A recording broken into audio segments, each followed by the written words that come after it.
Hello everyone, welcome to IAS origin. This is Anubhav Deepani, faculty at IAS origin. आज के इस video में हम लोग उन एट्रोसिटीज और उसके एक्सप्लॉयटेशन से किस तरीके से गवर्नमेंट ने हमारी बैकवर्ड कम्युनिटीज को बचाया है, उससे रिलेटेड एक सॉल्यूशन के बारे में बात करेंगे। एंशिएंट हिस्ट्री से लेकर मिडिवल हिस्ट्री से लेकर मॉडर्न इंडियन हिस्ट्री और इंडियन सोसाइटीज में हम लोग पढ़ते आए हैं कि किस तरीके से इस देश में ट्राइबल कम्युनिटी और बैकवर्ड कम्युनिटीज का हर तरीके से एक्सप्लॉयटेशन होता रहा है।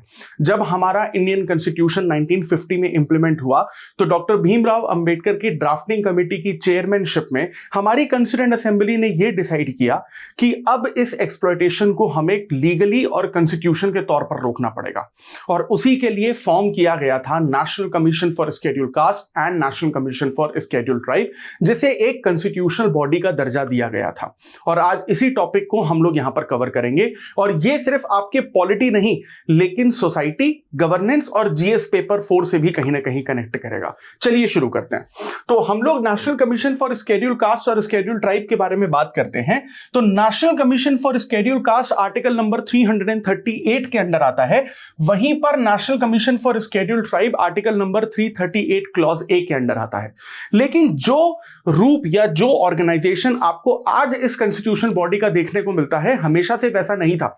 इसका हिस्टोरिकल बैकग्राउंड कुछ और ही रहा था, क्योंकि 1950 में जब आर्टिकल नंबर 338 के अंडर इसे एस्टैब्लिश किया गया था तो इसका नाम नेशनल कमीशन फॉर एससी या एसटी ना होकर commissioner for SC and ST था। यानी कि ये कोई एक कमीशन नहीं थी, यहां पर सिर्फ एक स्पेशल ऑफिसर बिठाया गया था और ये एक सिंगल मेंबर बॉडी थी। क्योंकि गवर्नमेंट को शायद 1950 में या कंस्टिट्यूएंट असेंबली को 1950 में ये लगा कि एक अगर कमिश्नर हम लोग बिठा देते हैं जो एससी और एसटी की सारी प्रॉब्लम्स को सॉल्व करेगा, so that will be enough. लेकिन उसके बाद गवर्नमेंट को धीरे धीरे ये रियलाइज हुआ कि एक सिंगल मेंबर बॉडी या फिर सिर्फ एक कमिश्नर जो शेड्यूल कास्ट और शेड्यूल ट्राइब के एक्सप्लॉयटेशन को रोकने के लिए काम कर रहा है, शायद वो पूरी तरीके से इनफ या सफिशिएंट नहीं पड़ रहा है।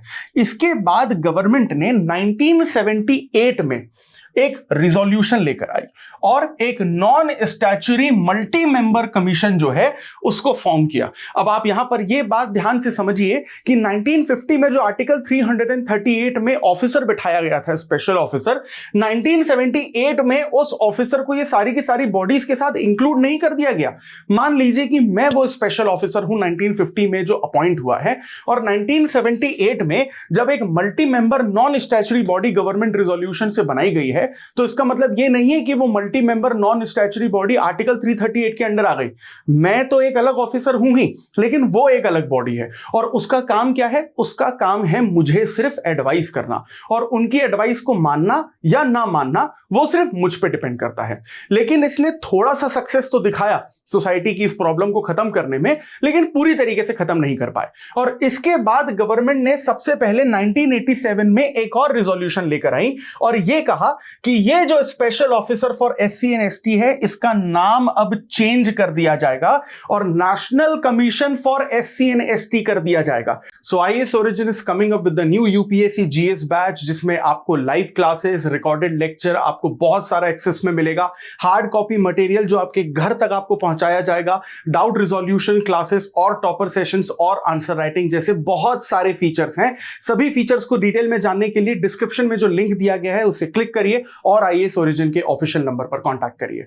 अब यहां पर आप एक और चीज याद रखिए कि जब इसे national commission for SC ST किया गया तब भी इसे मल्टी मेंबर बॉडी नहीं बनाया गया, ये तब भी थी आपकी सिंगल मेंबर बॉडी ही।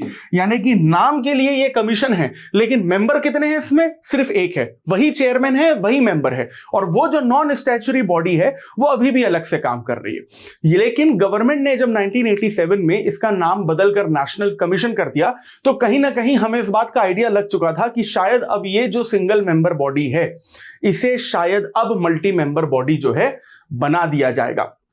और बिल्कुल वैसा ही हुआ जब गवर्नमेंट 65th कॉन्स्टिट्यूशन अमेंडमेंट 1990 लेकर आती है। सीए का मतलब कॉन्स्टिट्यूशन अमेंडमेंट, और इसमें गवर्नमेंट ने कॉन्स्टिट्यूशन अमेंडमेंट में यह कहा कि ये जो मल्टी मेंबर बॉडी है, non statutory multi member body, जो अब तक आर्टिकल 338 के अंडर नहीं आती थी, उसे हम आर्टिकल 338 में लेकर आएंगे।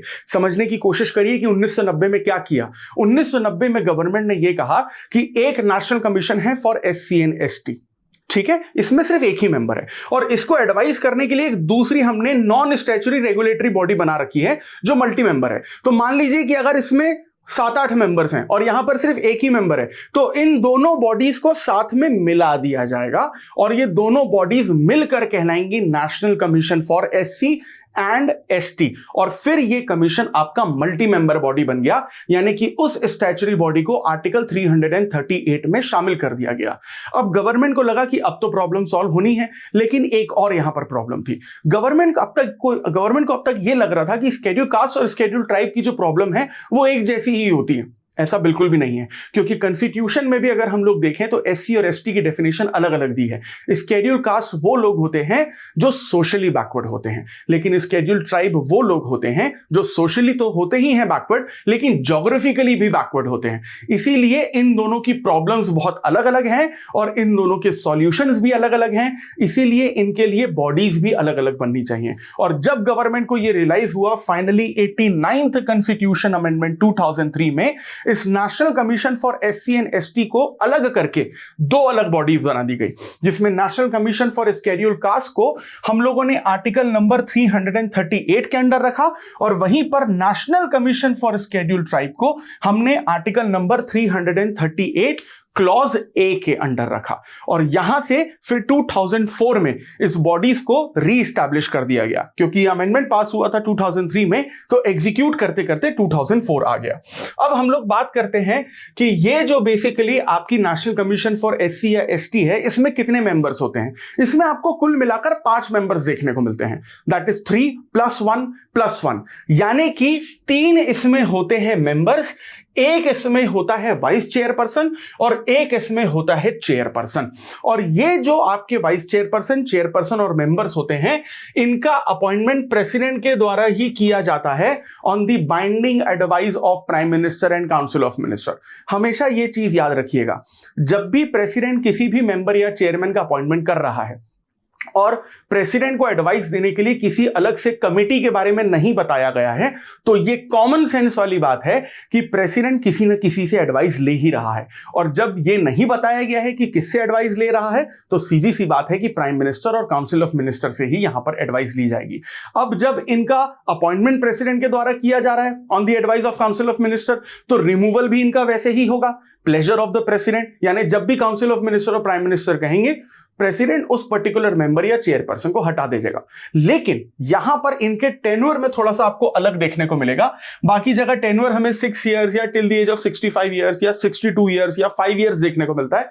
एससी एसटी कमीशन में जो मेंबर्स या चेयरमैन होते हैं, उनका टेन्योर आपको यहां पर 3 साल ही देखने को मिलता है।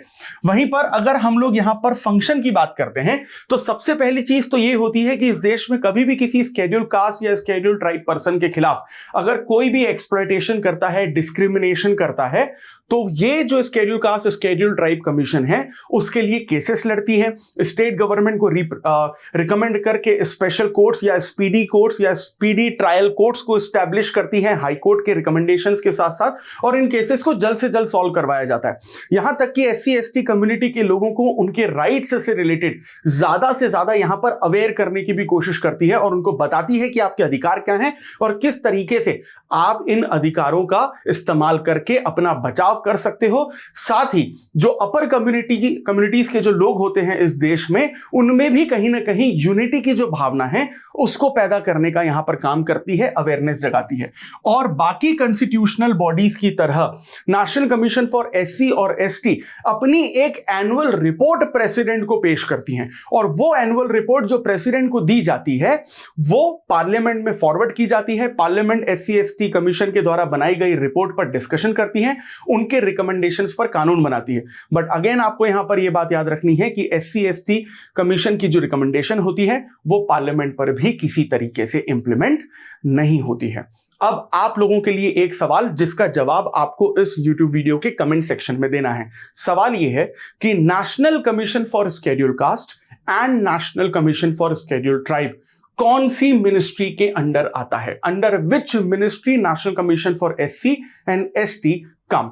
सो इसका जवाब आप प्लीज कमेंट सेक्शन में दीजिए, हमें आपके सही जवाबों का इंतजार रहेगा। और इसी तरीके के वीडियोस को अगर आपको डिटेल में और आसान भाषा में समझना है, जो आपकी यूपीएससी सिविल सर्विसेज एग्जामिनेशन की जर्नी को और सक्सेस को और आसान बनाएगी, so please stay tuned with IAS origin, like, share and subscribe this channel. I will see you in the next video. Thank you very much.